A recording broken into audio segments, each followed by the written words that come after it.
হে ভোলানাথ, তুমি সহায় হয়ে সাথে থেকো, আমাদের শুভ সংকেত, শুভ দিকটাই তুমি।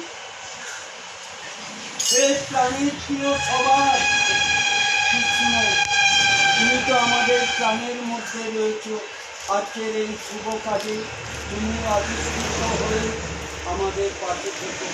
আমাদের আগামী দিনগুলি সুখ, শান্তি, সমৃদ্ধি, স্নেহ, মায়া, ভালোবাসা, নাম যশ নিয়ে আমরা পায়ে পায়ে এগিয়ে চলব, এই আশা রাখি গোবিন্দ চরণে, ভগবান শ্রীকৃষ্ণ চরণে। হে ভগবান বিষ্ণু নারায়ণ, তুমি আমার গৃহে বাড়িতে প্রতিষ্ঠিত হয়েছ। আমার পুজো, আমার দান, আমার দক্ষিণা, আমার ভক্তি, আমার পরিবারের ভক্তি তুমি গ্রহণ করো।